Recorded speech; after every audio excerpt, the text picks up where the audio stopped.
مارچ 1987 میں جنرل اختر عبدالرحمان کو 8 برس تک ISI کی سربراہی کے بعد chairman joint chief of staff committee بنا دیا گیا تو ان کے متبادل کے طور پر جنرل حمید گل کو سامنے لایا گیا اور انہیں ISI کا ڈائریکٹر جنرل مقرر کر دیا گیا۔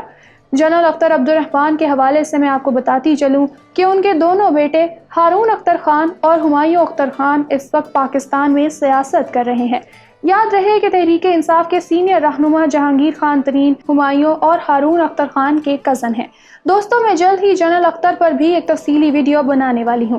10 اپریل 1988 کے روز راولپنڈی میں اوجڑی کیمپ کا سانحہ پیش آیا اور افغان مجاہدین کے لیے مختص اسلحے کی بڑی کھیپ میں دھماکہ ہوا۔ اوجڑی کیمپ کے اس سانحے میں MNA اور وفاقی وزیر جناب خاقان عباسی شہید ہوئے تھے۔ یاد رہے کہ شاہد خاقان عباسی ان کے صاحبزادے ہیں۔ 17 اگست 1988 کو صدر پاکستان جنرل ضیاء الحق اور جنرل اختر عبدالرحمان سمیت کئی اعلیٰ افسران طیارہ حادثے میں جاں بحق ہو گئے۔ اس کے بعد صدر غلام اسحاق خان، نئے army chief general Mirza Aslam Beg اور ISI کے سربراہ جنرل حمید گل کی اسٹریٹجک ٹرائنگل بنی۔ حمید گل 2 برس تک اس عہدے پر کام کرتے رہے۔ ISI کی سربراہی کے زمانے میں ہی وہ پاکستان کی پہلی خاتون وزیر اعظم بے نظیر بھٹو کی حکومت کے خلاف سیاسی جماعتوں کے گروپ اسلامی جمہوری اتحاد کی معاونت کرتے رہے۔ جنرل گل کو 1991 میں director general heavy industries Taxila نامزد کیا گیا، مگر انہوں نے اس پوسٹ کو اپنے شایان شان نہ سمجھا اور یہ چارج لینے سے انکار کر دیا۔ تب انہوں نے کہا تھا کہ میں فوج میں ٹینک بنانے کے لیے نہیں، چلانے کے لیے آیا ہوں، میں کسی فیکٹری کا مینیجر نہیں، فوجی ہوں۔ اور پھر صدر غلام اسحاق خان کے سمجھانے کے باوجود وقت سے قبل ریٹائرمنٹ قبول کر لی۔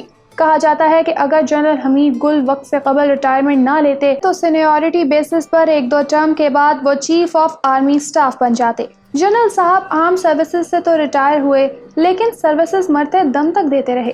ہندوستان ٹائمز نے یہ خبر لگائی تھی کہ جنرل حمید گل ریٹائرمنٹ کے بعد بھی بھارت کے لیے حاضر سروس دشمن ثابت ہوئے۔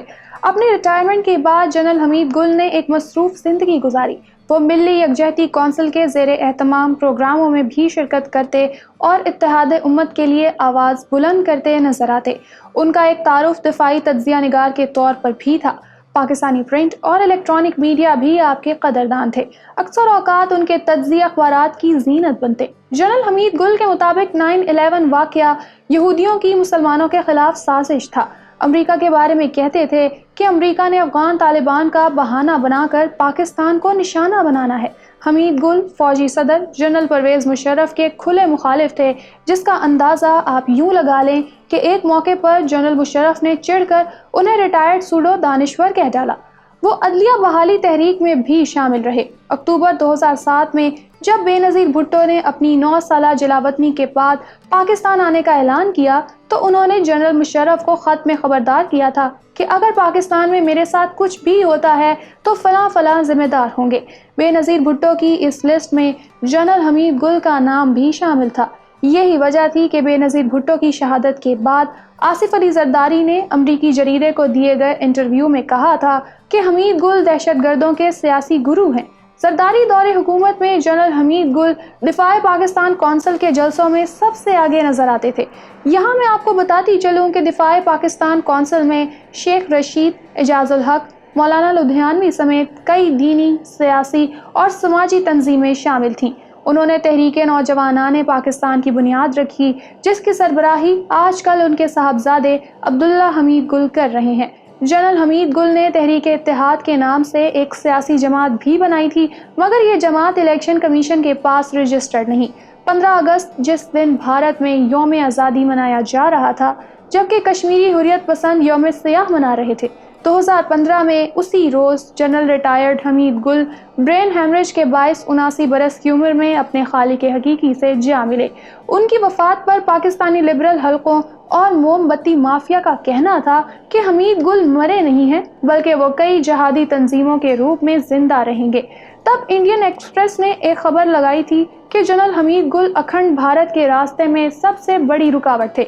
بھارتی صحافی گوتم شرما نے لکھا کہ حمید گل انتہائی بے خوف انسان تھا، جنہوں نے بھارت کے ساتھ ساتھ امریکہ کی مخالفت بھی مول لی، لیکن اپنے موقف سے پیچھے نہیں ہٹے۔